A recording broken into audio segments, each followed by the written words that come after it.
love geography. I love maps and I love geography. In fact, I'm actually somewhat of a geography nerd. That's a bit humble. I am an absolute fucking geography nerd. So, I think on June 15th, people from certain safe, in terms of COVID cases, countries are allowed back into the country. So, decided to right now is a fine moment to just make a brief video about the basic geography of Iceland. So, let's go. Now, if you look at this here map of Iceland, you'll notice that I have marked in two rivers, which are both named Hvítá. Hvítá í Borgarfirði and Hvítá í Árnessýslu. And, interestingly enough, around 84-point-something% of the Icelandic population live between these two rivers. That means that the remaining 15-point-something% are spread out through this vast, large area around them.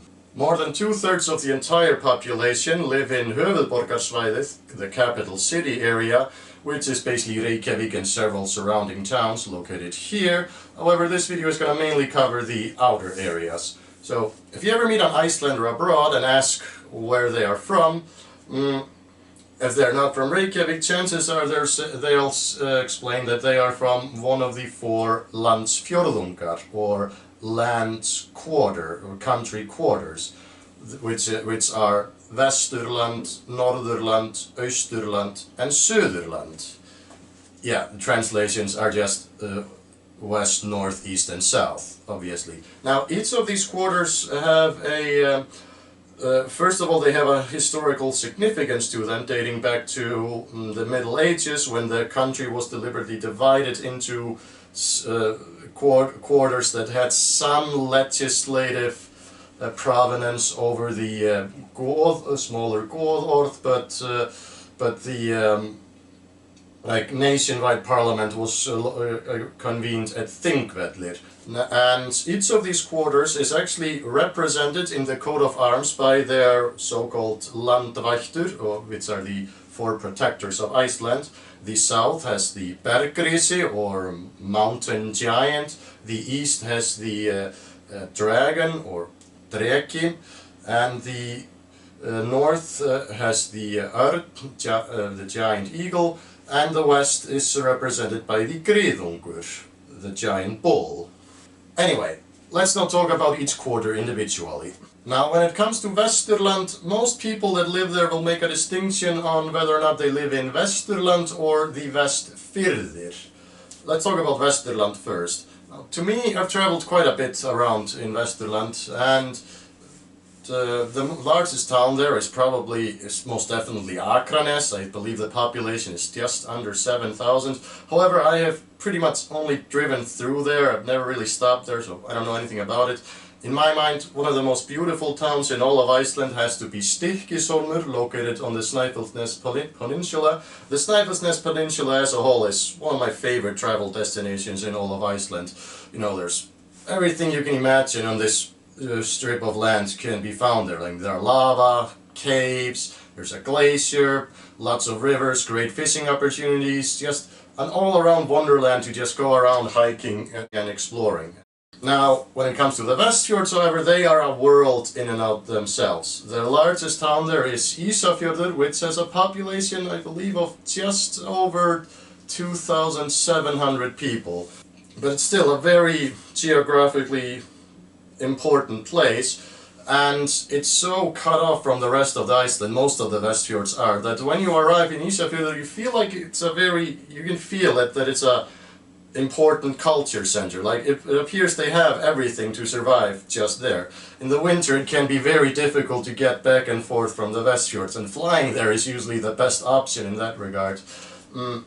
I'd say that if you stay in one of the small towns of the Westfjords, you get a very good sense of what it is probably like to live in Greenland. I've actually visited Greenland once, and I think that was and to me, yeah, my experience of Greenland was that it was kind of like the Westfjords on steroids. The Vestfirðir probably have the least amount of arable land in all of Iceland, so you won't see that many farms, especially not nowadays, at least farms that are, you know, actually being used as such. And then there is Norðurland. Now, often people that live there will make a distinction whether or not they live in Norðurland Vestra or Norðurland Eystra, simply due to how large this area is. However, I'm here just going to cover it as one single quarter. I myself grew up in Húnaþing Vestra, which is the westernmost county of this area. So for about 10 years of my life I grew up on a farm here in Miðfjörður, and for another 10 years I lived in a very small village, even small by Icelandic standards, called Laugarbakki. Population around 50. No kidding. I also lived for about 1 year in Akureyri, which is the largest town in Norðurland and also the largest town of Iceland outside of the capital city area, with a population of around 18,000 people. And I gotta say, living in Akureyri was probably the best time of my life. Akureyri has a real city feel to it, even though it only has 18,000 people, because it is located so far away from the capital city area, and it used to be much harder to travel around in Iceland than it is nowadays. It sort of developed its own sense of importantness, so to speak. So when you live there, you feel like you really don't have the need to travel to Reykjavik for anything, because Akureyri has pretty much everything you would need.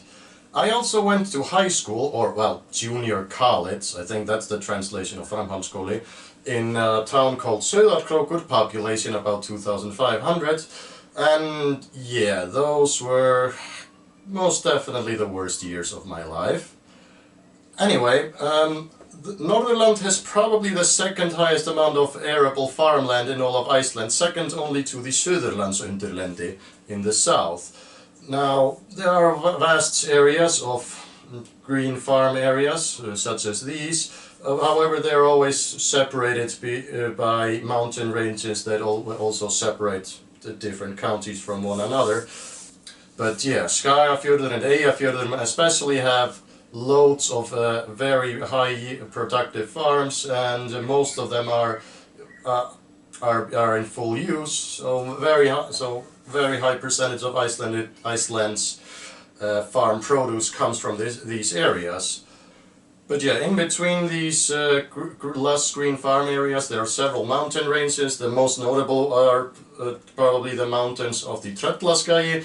Driving around there you kind of get the same sense of Westfjord, close-offedness, so to speak. Like the mountains appear to be like boxing you in on all sides. Then you get to the very far northeast. Of the north coast you can actually find Grímsey, an island that has a permanent population of between 100 and 200, which is the only part of Iceland that actually reaches north over the Arctic Circle. So going there in the summertime when the midnight sun is at the absolute highest is quite popular. Other than that, the island doesn't receive many visitors at all, not that I'm aware of. And yeah, the very far north of the Northeast land is also very sparsely populated, but it's a very nice drive there. I've been on a trip there once, and that area is not that mountainous. It's kind of flat and barren, but very quiet and nice. Then there is Austurland. Austurland has also this Westfjords feel to it. Now the Westfjords and the Eastfjords, Austfjordir, are the oldest parts of Iceland. These are mountains that were formed about 20 million years ago and were probably closely connected to each other at some point, but half of them were on the Eurasian plate, whereas the other half was on the North American plate, so they split up and the rest of Iceland sort of grew up in the middle. But yeah, that's why the mountains in the Eastfjords look very similar to the ones in the Westfjords. Now, the largest town in the east is interestingly enough not located next to the ocean, but somewhat inland, which is not common among Icelandic towns or settlements at all. But yeah, the largest town there is Egilsstaðir, with a population of 2,300, I believe, and it has one of the largest airports in all of Iceland, probably after you know, probably fourth after the ones in Keflavik, Reykjavik and Akureyri. Neskupstad is very nice, very secluded. There's a metal festival there annually that I try to go to, which is...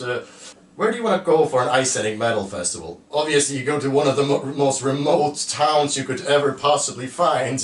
You know, it's wonderful. And also Höfn, very nice town that I highly recommend that you stop. Höfn is probably the lobster capital of Iceland. That's where most of the lobster fishing is going on, although lobster stocks are at an absolute low right now, so maybe there's gonna be a lobster shortage in the future, which I'm absolutely terrified of. But yeah, if you wanna eat good lobster in Iceland, you go to fucking Höfn.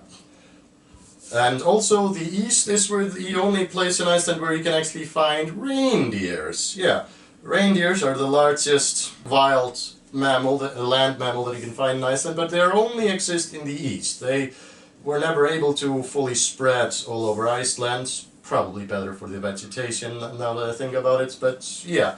But you don't see them much in the summer because they stay up very high in the mountains. In the winter, however, when it gets colder, they sometimes come down into the lower areas, and then you can spot them every now and then. Now, in the Söderland is where you'll find most of the very famous natural landmarks that most people come here to visit. Partially because it's the easiest part of Iceland to get to via the ring road from Reykjavik, so it's the most accessible part. But yeah, it is the area that has Gullfossgeysir and direct plane, which I've never visited, and Mýrdalssandur and all of that. Now, the Söderlands Undirlendi, this area of Iceland, is the largest, flattest, most boring, landscape-wise area of Iceland, but it is the most important agriculture area in all of Iceland. Driving around there, you kind of get this Central European plain feel there. So yeah, much of our agriculture produce comes from there. The largest town of Söderland is Reykjanesbær, which is probably also one of the most boring towns in all of Iceland. I've never really stayed there that much though, so I'm not a good authority on that. Other notable towns might include Selfoss, also in my opinion a fucking boring ass town that I've only stayed at once. I usually just drive through because that's what everybody else do. And then of course there is Vestmannaeyjar. Heimaey, the largest island, is home to the largest town that is largest Icelandic town that is not actually on the Icelandic mainland. I've been to Vestmannaeyjar twice, I believe, and I actually absolutely love it there. Já, hérna, pro tip. Þið farið ekki upp á Heimaklett. Takið með ykkur vatnsflösku, án djóks. Það bara sárnauðsynlegt. Because it's its own island, you kind of also get this feeling that it's kind of close to being its own country, I suppose. You know, it feels like this small town of 4,200 people has everything you would need to survive there indefinitely. And of course, Vestmannaeyjar has a lot of history. It's of course very famous for having less than 50 years ago almost been buried entirely under volcanic ash, and the town basically had to be dug up and rebuilt to a large extent. The population back then was larger.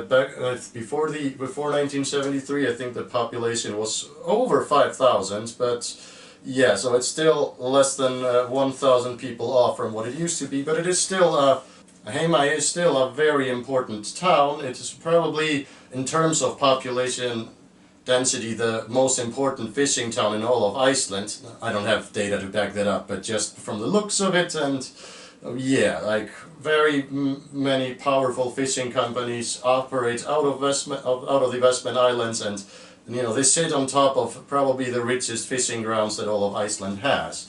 Now the Söderland as a whole is also a very vast area, so the eastern part looks very different from the western part. You know, the western part with all these green rolling hills, and the east you'll have all of these sands and dunes and very sparsely populated area.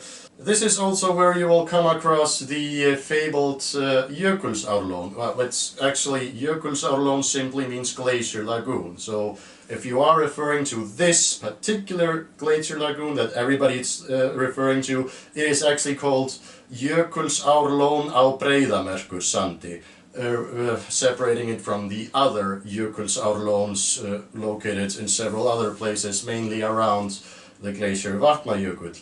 Now, tourists will usually just refer to this area as Diamond Beach. And I gotta tell you, that annoys me so much. The next time a tourist comes up to me and says that they're going to Diamond Beach, I swear I'm gonna fucking punch that person. It's called Jökulsárlón. Jökulsárlón á Breiðamerkursandi. Anyway, now in terms of geography, I don't have much to say about the höfuðborgarsvæði, or the capital city area. But yeah, the capital city area consists of Reykjavik itself, which has a population of 120,000 people thereabout, and then there are the other townships of Kópavogur, Hafnarfjörður, Seltjarnarnes, Garðabær, Mosfellsbær. Yeah, these 6, if I remember correctly. I hope I'm not leaving anyone out. I myself live in a part of Reykjavik called Breiðholt, which is usually known for being the ghetto of Reykjavik, and that's true for parts of Breiðholt, but Breiðholt is a very large area, has a population of over 20,000, and for example, I live in a more affluent part of Breiðholt, you know, lots of large suburban houses around here, suburban-ish-like houses. Now the final part of Iceland that I want to briefly touch upon would be the center, known as Miðhálendið. Now you could argue that if you divide the quarters of Iceland like this, that the Miðhálendið, you know, is just divided between the two, but usually in geographical terms people will classify the center Highland as something else because, well, nobody lives in the interior. It's most of it is simply a barren wasteland where almost nothing grows. It's full of glaciers and glacier lagoons and lavas and sands and lots of snow in the winter. But it also is the area where you have much of the most intense landscapes in Iceland. You know, when you look at these photos here, you know, of these vast open areas where there are absolutely no people whatsoever. Like, this is the Icelandic outback. That's all I have to say about that. Much of it is accessible via mountain roads. 4x4 drive is pretty much required, but you know, the roads can only cover so much, so there are vast amounts of areas that are only accessible via horse or on foot. So you can wander off there in the wilderness and get completely lost and find some place that almost nobody has ever seen before, or, you know, just be completely on your own. So it's very nice. But the reason why it is like this is because, yeah, it's difficult to get there. And, you know, it can be very cold and windy and stuff. So yeah, that was just a brief overview over the geography of Iceland. So I hope you like this sort of video. Maybe I'll make similar videos like this. Maybe if this summer if I visit some town or place, maybe I'll make a spare video about that. You know, I wanna make more videos where I go out of my room, basically. Anyway, I'm Johan Arinbjarnarson and you've been watching Iceland in real life. I hope you like this video and have a nice day.